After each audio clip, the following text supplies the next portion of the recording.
Selamat datang kembali di seri pembelajaran filsafat untuk pemula. Bagian dari upaya kita untuk mengenal filsafat dari sudut pandang 100 pemikir filsafat yang terkemuka. Hari ini kita akan membahas tentang Demokritus, ya, seorang penemu atom yang nantinya akan banyak mengubah cara dunia melihat materi atau realitas. Hari ini kita akan mencoba mengeksplorasi cara berpikir para filsuf di zaman kuno. Ya, salah satunya adalah Demokritus yang tidak hanya mengubah pemikiran filsafat, tetapi juga memberikan kontribusi besar bagi ilmu pengetahuan. Jadi, apa yang dilakukan oleh para filsuf kuno itu bukan hanya di dunia filsafat, teman-teman, tapi juga di bidang ilmu pengetahuan. Mari kita kenal lebih dekat Demokritus, sang penemu teori atom. Demokritus lahir sekitar 460 sebelum Masehi di sebuah kota kecil di Yunani namanya Abdera. Demokritus dikenal sebagai seorang filsuf dan ilmuwan yang sangat berpikiran maju di zamannya. Meskipun banyak karya-karya Demokritus yang hilang, tapi pengaruhnya itu besar sekali dalam perkembangan filsafat, khususnya di luar filsafat itu ya fisika dan teori atom. Demokritus tidak seperti Socrates ya, yang sudah kita bahas di video sebelumnya. Dia berasal dari keluarga kaya raya yang memberinya kesempatan untuk mempelajari berbagai bidang ilmu, termasuk matematika dan astronomi, dua bidang ilmu yang pada masa itu memang hanya menjadi konsumsi orang-orang yang bangsawan atau orang-orang kaya. Namun Demokritus lebih dikenal dengan pandangan filosofisnya tentang alam semesta, dan pandangan itu sangat berbeda dari pandangan filosofis para filsuf lain pada waktu itu. Marilah kita coba pahami bagaimana teori atom dari Demokritus. Di dunia filsafat kuno, banyak pemikir yang mencoba menjelaskan alam semesta berdasarkan prinsip-prinsip dasar. Namun Demokritus sebagai salah satu filsuf pertama yang muncul di masa itu, dia orang pertama mengusulkan bahwa segala sesuatu di alam semesta ini tidak berasal dari air atau kemudian berasal dari yang kemarin kita sempat bahas, apeiron atau ketidakterbatasan, tidak juga berasal dari logos, tetapi berasal dari partikel-partikel kecil yang kemudian disebut sebagai atom. Demokritus mengemukakan bahwa atom tidak dapat dibagi lagi, dan segala sesuatu yang kita lihat di dunia ini hanyalah gabungan dari partikel-partikel kecil yang disebut atom itu tadi. Menurut Demokritus, atom-atom tidak memiliki kualitas atau sifat tertentu secara sendiri-sendiri, tetapi mereka itu saling bergerak dan berinteraksi. Segala bentuk dan sifat di dunia ini terbentuk dari gerakan dan interaksi atom-atom itu. Ide Demokritus tentang atom ini itu revolusioner pada masa itu. Mungkin hari ini kita melihatnya sesuatu yang biasa, tetapi pada masa itu, ide bahwa segala sesuatu itu terdiri dari partikel-partikel kecil bernama atom yang saling berinteraksi dan bergerak itu sesuatu yang revolusioner. Dan bukan hanya itu, pada masa itu sangat sulit dipahami bagi banyak orang di sekitar dia ribuan tahun yang lalu ya. Baru hari-hari ini atau beberapa ribu tahun setelahnya, saat ilmu pengetahuan modern mulai menerima adanya teori atom, ide tentang Demokritus, ide filosofis Demokritus ini mulai bisa dipahami dan diterima.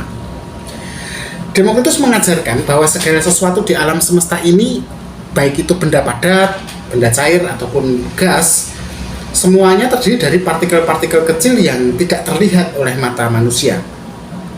Pandangan Demokritus yang seperti itu tadi, itu membuka jalan sebenarnya bagi pemikiran ilmiah dan akhirnya nanti memberikan dasar bagi ilmu fisika dan kimia modern yang hari ini kita kenal bersama-sama. Nah, lalu bagaimana pandangan Demokritus sebagai seorang filsuf tentang kehidupan dan etika? Kalau tadi kan lebih tentang sesuatu yang bersifat alam, ya. Selain teori atom, Demokritus itu juga punya pandangan yang menarik tentang etika dan kehidupan manusia. Menurut Demokritus, kebahagiaan sejati berasal dari keseimbangan batin dan pemahaman rasional tentang dunia. Jadi batin yang seimbang dan pemahaman yang logis atau rasional tentang dunia. Demokritus percaya bahwa manusia seharusnya mengejar kehidupan yang tenang dan damai dengan menghindari keserakahan atau penderitaan yang tidak perlu. Demokritus menekankan pentingnya kebahagiaan yang dicapai lewat cara hidup yang sederhana. Padahal dia orang kaya sebenarnya. Nah, tapi dia justru menganjurkan suatu cara hidup yang sederhana yang hanya berorientasi pada pencarian pengetahuan yang mendalam. Demokritus menyatakan bahwa kebijaksanaan adalah kunci untuk hidup yang baik. Dan kebahagiaan sejati itu hanya datang dari kebijaksanaan dan hidup yang baik itu tadi, bukan datang dari harta atau kekuasaan. Hidup yang baik itu akan membahagiakan, karena hidup yang baik itu penuh dengan kedamaian batin dan kepuasan dalam diri. Maka dari situ tadi, kalau kita kembali, kalau Anda ingin bahagia, maka Anda harus seimbangkan batin Anda dan rasionalkan pikiran Anda. Oke, sekarang kita akan coba membahas ke bagian selanjutnya. Lalu apa sebenarnya yang diwariskan Demokritus bagi kita hari ini? Warisan Demokritus tentu sangat besar bagi perkembangan ilmu pengetahuan, seperti yang kita sebut tadi tentang atom. Meskipun banyak dari karyanya sebenarnya hilang, ya, masih dicari gitu ya. Tetapi ide-idenya tentang atom dan materi terus memengaruhi pemikiran ilmiah bahkan ribuan tahun, berabad-abad setelahnya. Dalam fisika modern, teori atom yang dikembangkan oleh Demokritus jadi salah satu pilar utama yang mendasari teori-teori tentang materi dan energi. Penting untuk dicatat bahwa meskipun Demokritus tidak hidup cukup lama untuk melihat teori atomnya yang saat ini kita terima dengan luas itu, pemikiran-pemikirannya tetap jadi fondasi bagi perkembangan ilmu fisika, kimia, dan biologi yang kita kenal hari ini. Nah, lalu kalau dalam kehidupan sehari-hari yang lebih sederhana bagi kita para pemula ini, apa yang diberikan Demokritus, diwariskan kepada kita? Ya jelaslah, dari Demokritus kita belajar bahwa terkadang pemikiran yang paling radikal dapat membuka cakrawala baru bagi pemahaman kita tentang dunia. Demokritus mengajarkan kepada kita untuk tidak pernah takut berpikir di luar kebiasaan dan untuk selalu mencari pengetahuan yang dalam, yang mungkin orang-orang di sekitar kita tidak sedalam itu. Di dunia modern, kita dapat menerapkan pemikiran Demokritus dengan cara yang lebih analitis tentang segala hal yang kita temukan dalam kehidupan kita.